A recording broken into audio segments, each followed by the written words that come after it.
hace un momento estuvimos junto con Coparmex, diputados de Acción Nacional, diputados del PRD, en un foro fiscal en donde coincidimos sobre la necesidad, sobre la urgencia en México de crear un órgano autónomo que fortalezca este Congreso y que permita ponerle un alto al endeudamiento de nuestro país y de las entidades federativas. Solo para darles un poco antecedentes, en el 2012 la deuda de nuestro país era de 34% respecto del Producto Interno Bruto.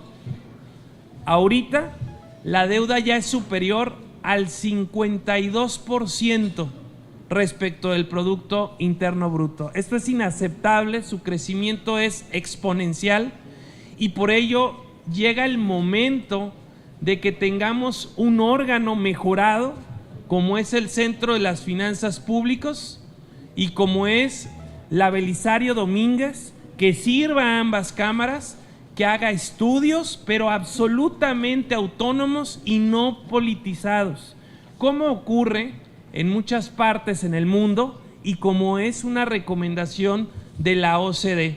Por ponerles ejemplo, Alemania, Suecia, España, Chile, Estados Unidos, entre otros.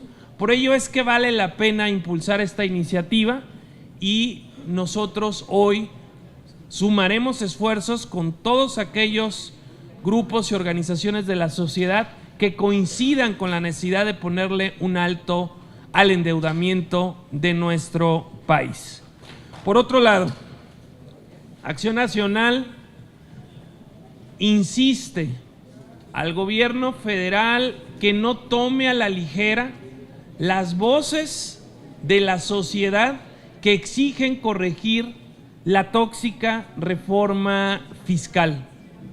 Recientemente, la Coparmex, el sector productivo de nuestro país, el sector generador de empleos de nuestro país, le pedía al gobierno que corrija la política fiscal.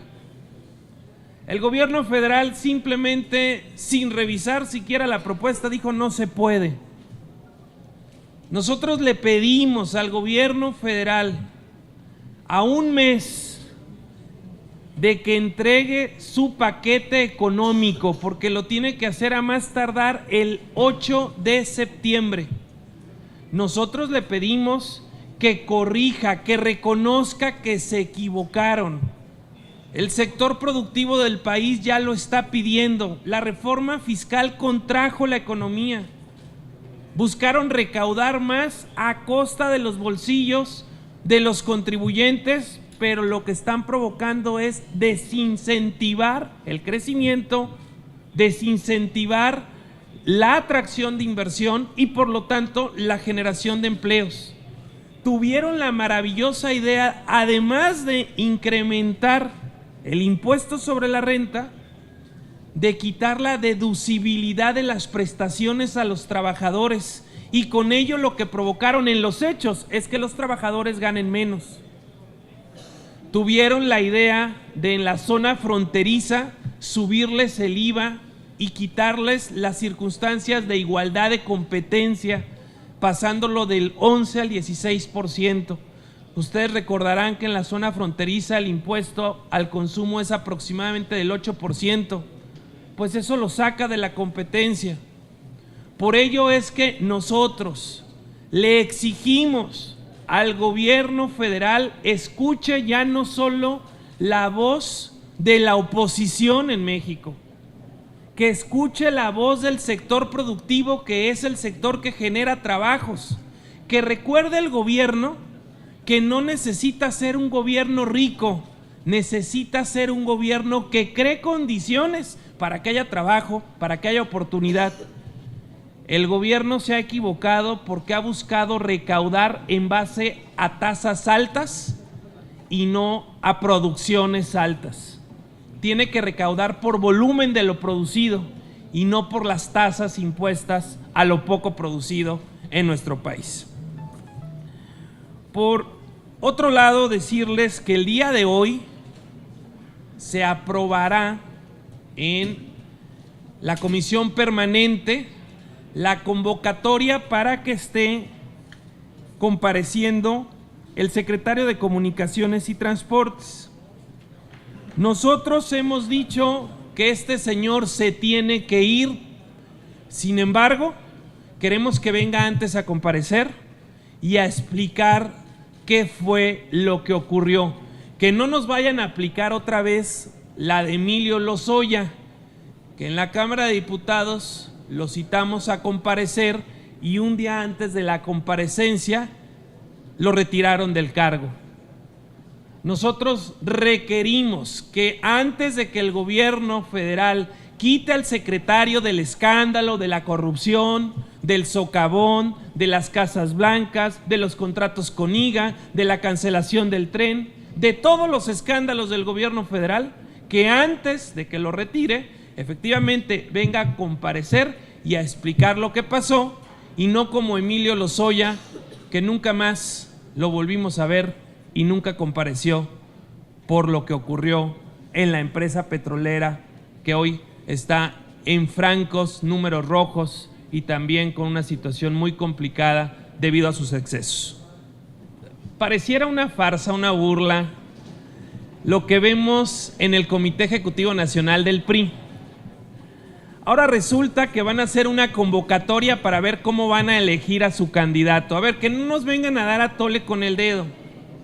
Todos sabemos qué dedo y quién va a elegir al candidato del PRI.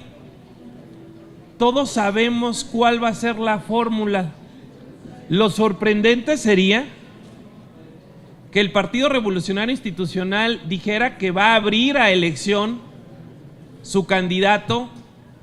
Ahí no tienen militancia porque no tienen padrones a toda la sociedad. Eso sería la noticia. Pero la verdad que el PRI es el mismo, tan malo el viejo como el PRI nuevo, tan corrupto el viejo como el nuevo, tan ineficiente el viejo PRI como el nuevo. Entonces, que no vengan a tratarnos de hacer un teatro, un circo en cómo van a elegir a su candidato, porque ya sabemos que allá hay un solo elector y ese va a decidir quién va a ser su candidato a la presidencia de la República. Nosotros, por lo pronto, seguiremos trabajando para que el voto de los mexicanos no se fragmente, para que el voto de los mexicanos pueda concentrarse en un proyecto que sume ideas, en un frente amplio opositor, para buscar precisamente sacar a ese PRI corrupto, corruptor e ineficiente y ponerle un alto a ese populismo estilo Venezuela, destructor, que no queremos en nuestro país. Lamentablemente ya no es una novedad, por eso hemos dicho que la Secretaría de Comunicaciones y Transportes ha sido la Secretaría de la corrupción, del escándalo de este gobierno. No solo es este caso, y lo más lamentable y lo más penoso es que el señor con cinismo siga despachando. Ya después de haber aprobado en comisiones y hoy en la permanente su comparecencia, nosotros lo que exigimos es que no nos lo vayan a renunciar antes de que venga a comparecer, que primero explique qué fue lo que hizo y luego se le inicie un proceso por todo lo que hizo y se le retire de su cargo. Eso es lo que nosotros estamos pidiendo para Ruiz Esparza.